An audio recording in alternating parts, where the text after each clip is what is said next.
This is A Story of Sorts, the podcast mostly about bookish stuff, and I am your host, Karina Pereira. Hello everyone, welcome to the first Footnotes of 2022, and today I am going to talk about the favorite books I've read in 2021. 2021 was at the same time a very good reading year and a terrible reading year. I read really good books, and I've read 101 books, which is the most I've ever read in 1 year. But on the other hand, I had a lot of reading slumps. I had to read a lot of books that maybe I wasn't, deciding for myself to read them. I just had to read them for interviews and book clubs. And I think the fact that I had to read those books immediately made me not want to read them, which is terrible because I have loved so many books this year. And I think if I had picked up certain books without having to read them for whatever reason, I would have loved them. And I still want to read some books that I ended up not reading, pick them up later. But yeah, I kind of felt there was always this rush to get to books every month, which kind of took the joy out of what I was reading.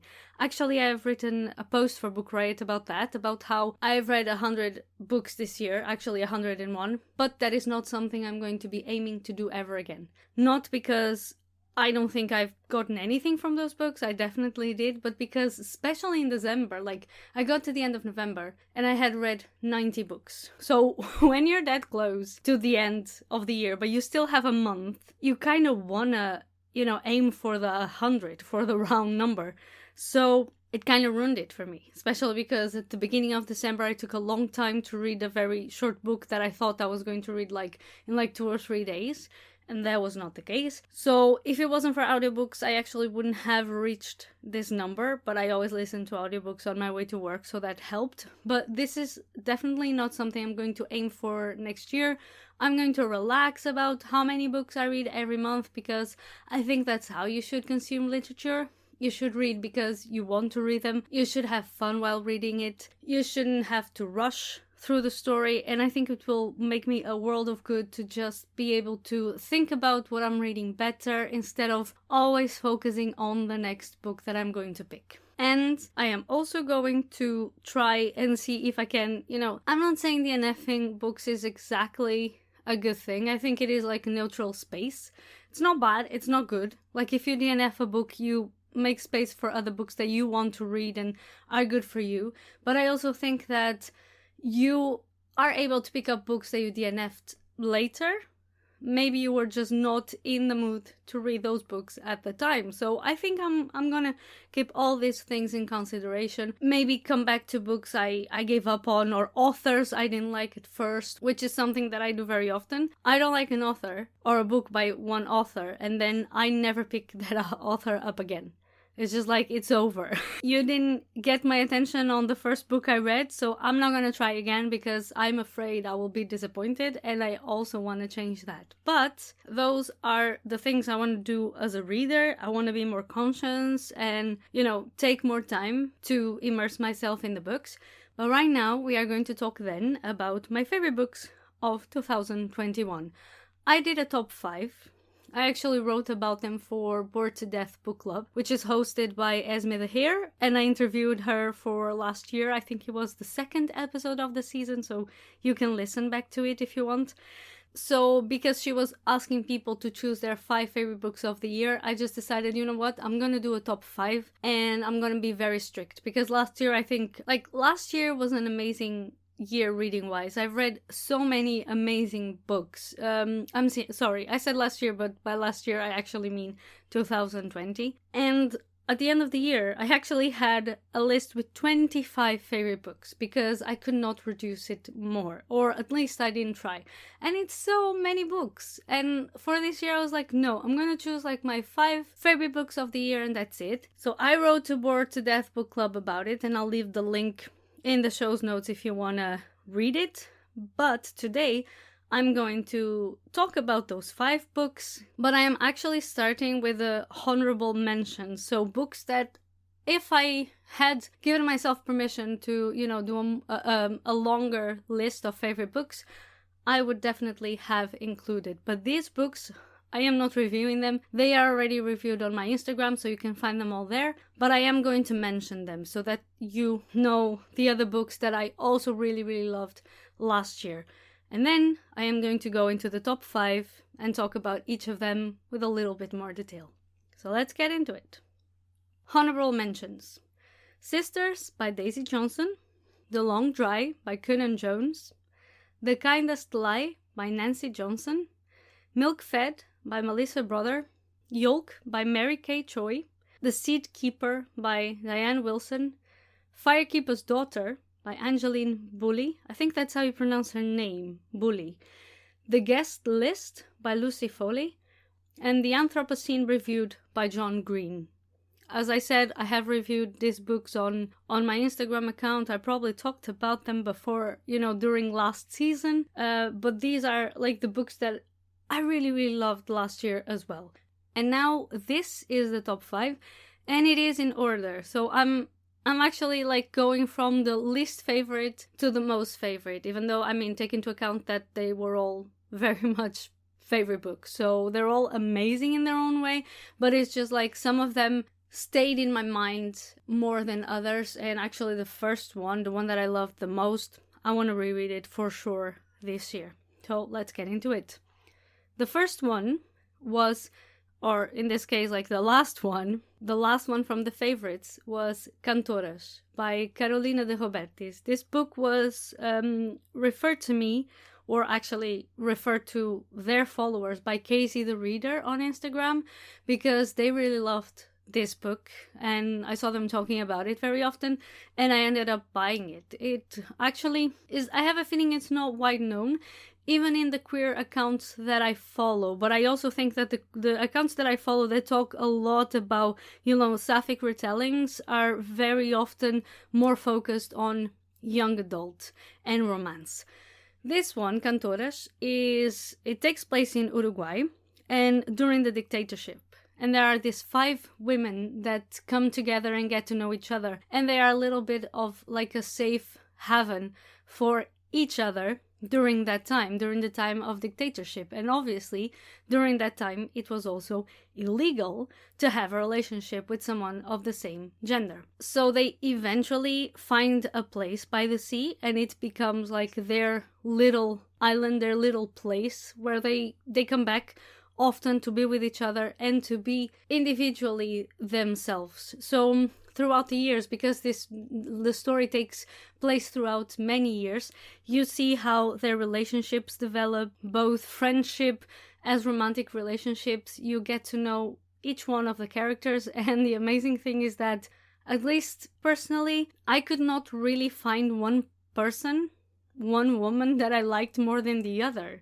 They all had their own things, and they were all special and flawed in different ways, very different ways, but at the same time in a way that you kind of like them all and you are engaged with all of them and the way that they live their lives and, find the best in the time and place that they were at. So I really love the story, and if you are looking for sapphic stories, especially historical romances. Well, not romance, because to be a romance, it has to have a really happy ever after, or this is more about community. This is a lot more about queer community, finding family. I couldn't say that word.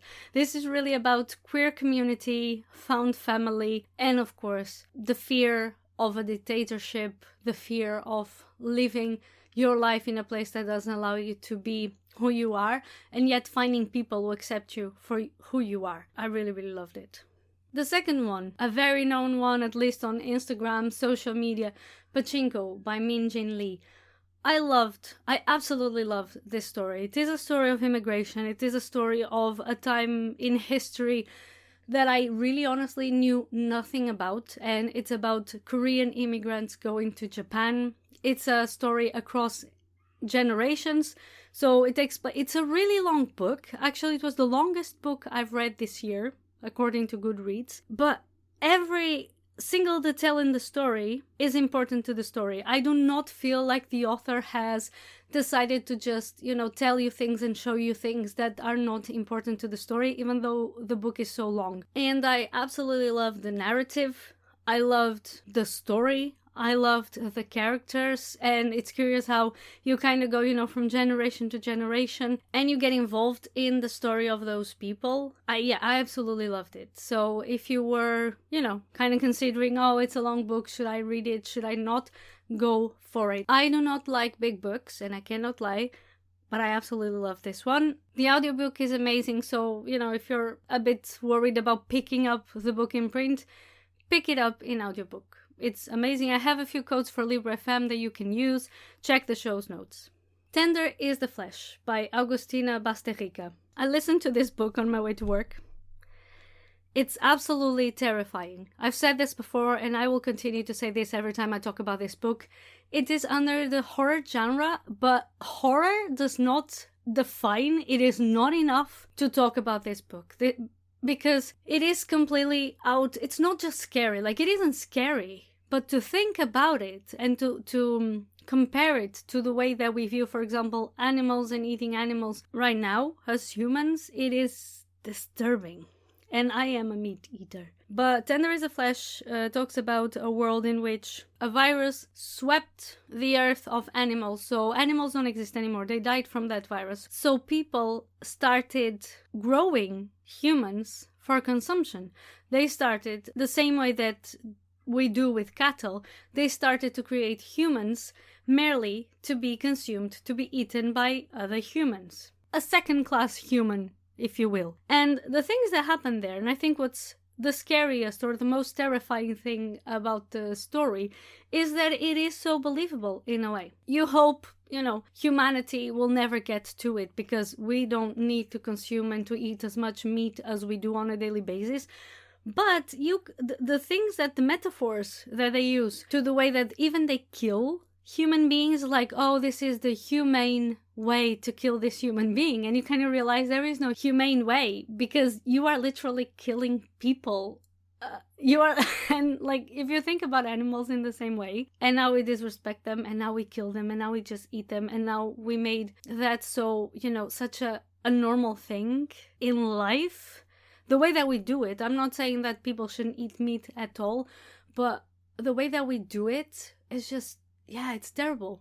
Also, there is a main character. There is this character that is basically telling the story, and he works in a slaughterhouse. He does not slaughter the animals, but he supervises. And he is completely again this new way of living, but he has a father in a home because his father is disabled, and he needs the money to pay those bills so that his father can be well taken care of. So he's absolutely horrified by everything around him, and he does not agree, but in a way he doesn't have a choice. But then in the end, the ending is absolutely terrible and amazing. I was not expecting it at all. I did not expect things to go that way, especially because the whole book is about grief as well. And in the end, the author just serves you the end and finishes the book, and it's like, now sit with that. Now sit with the way humans think and behave, and just deal with your own trauma and deal with the trauma that inflicted to you by the book. It was absolutely amazing. I really love this book. I've been trying to read more horror the last year, and this is the type of horror that I like, even though it is absolutely terrible. Absolutely terrible, but so good. The next book, lighter, a lot lighter. It's Nothing to See Here by Kevin Wilson. And honestly, I thought I had read the book last year because it was one of the first books I've read this year. And it seems so long ago because, again, I read so many books. And I absolutely adored this book. The audiobook is amazing because the narrator is one of the best narrators I've ever found. And she manages to incorporate each character individually, even though it is the same voice. Like, she doesn't make different voices, but the quirks that she gives to the characters just makes them so individual and so clear in your mind who is who and who's talking. It's amazing. And it actually helps you to see the characters in your mind. Like, I don't know how the characters look like. There isn't a lot of description, but I do through the narration. The book is about this woman, and Don't ask me about her name. I forget the names of every single character I read in books.